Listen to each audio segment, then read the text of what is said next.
Le pouvoir ne se donne pas, le pouvoir s'arrache. Et il faut que le peuple noir apprenne à arracher le pouvoir. Ça ne se donne pas. Moi, quand j'entends certains Africains ou certains m'écrivent me dire « Madame Beyala, quand est-ce que M. Hollande va venir nous libérer ?» Je leur dis jamais. Il ne viendra vous libérer. Soyons clairs là-dessus. Un peuple se libère par lui-même. Personne n'a jamais libéré personne. Ça n'existe pas dans l'histoire du monde.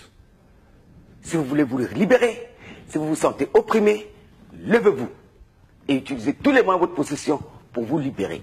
Ayez l'esprit du sacrifice. Au moins les Africains français, nous l'avons.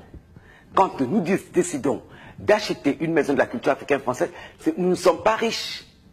Mais chacun va se dépouiller un peu de ce qu'il a pour que le collectif marche.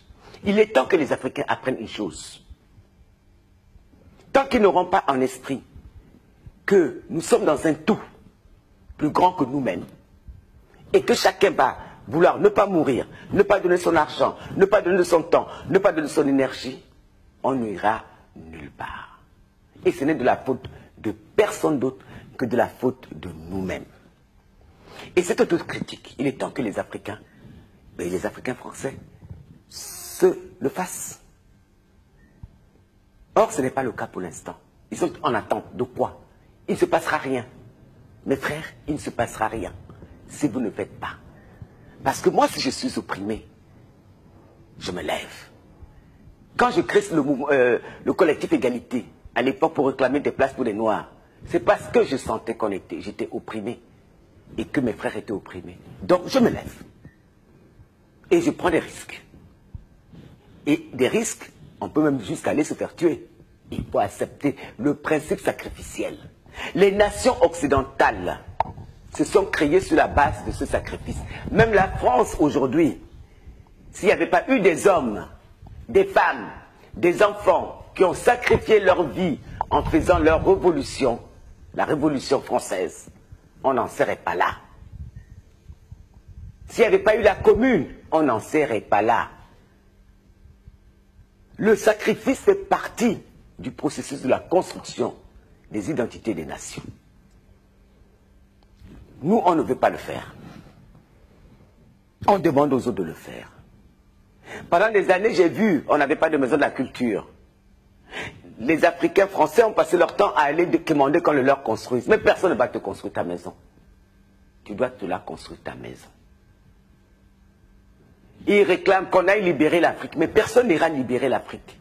Les Africains libéreront l'Afrique eux-mêmes s'ils le veulent. Pas en parlant, mais en agissant. Parce que ça fait des décennies qu'on les entend parler. Moi, je suis un révolutionnaire. Non, tu l'es. Pose l'acte. Tu n'es pas content du régime. Lève-toi. Déjà à l'époque, j'ai réécouté récemment Fela Ramson Kuti. Tout ce que j'ai dit là, il le disait déjà. Ça veut dire que c'est un comportement chez nous récurrent. Le refus du sacrifice. Donc on ne bâtira jamais de nation tant qu'on ne l'aura pas. Tout le monde veut arriver à Dieu, mais personne ne veut mourir. Tout le monde va arriver à Dieu, personne ne veut mourir. Et c'est très spécifique à notre culture. Et c'est ça qui est dommage. Et ce n'est pas seulement au niveau du sacrifice physique, mais même de l'argent. On vous dit, on va faire des cotisations pour envoyer telle chose dans tel endroit. Ceux-là même qui sont concernés par l'endroit ont du mal à donner 1 euro. Bon Dieu. Comment voulez-vous avancer? Le peuple Tutsi nous avait donné un exemple en 1994, 95, 96. Ils étaient maltraités, ils avaient subi un génocide. Qu'est-ce qu'ils ont fait?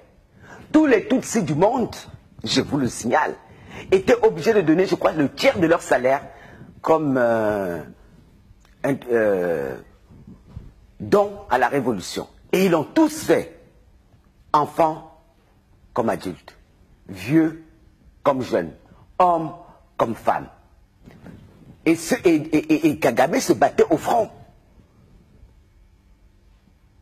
Là, j'entends des gens, oh, on est en train de nous tuer et nous, on n'est pas contents. Et ils marchent. Mais marcher.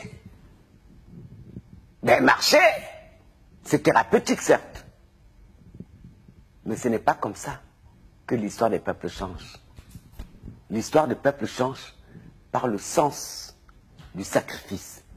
Là, quand Hollande est passé l'autre jour à la télé, il appelait tous les Français au sacrifice économique pour redresser la France. Moi, je ne suis pas très heureuse de donner mon argent, mais je vais donner. Parce qu'à des moments précis de l'histoire, tout le monde doit faire le geste nécessaire. S'il faut donner un enfant, on donne l'enfant. S'il faut donner de l'argent, on donne l'argent. Quand vous dites ici, il faut donner un enfant, on donne l'enfant, c'est-à-dire? Pendant la Révolution, c'est ce qui s'est passé. Il y a des gamins qui sont allés pour qu'on ait la République d'aujourd'hui. Qui sont allés mourir pour ça. On meurt pour ces idées, il faut avoir le sens du sacrifice.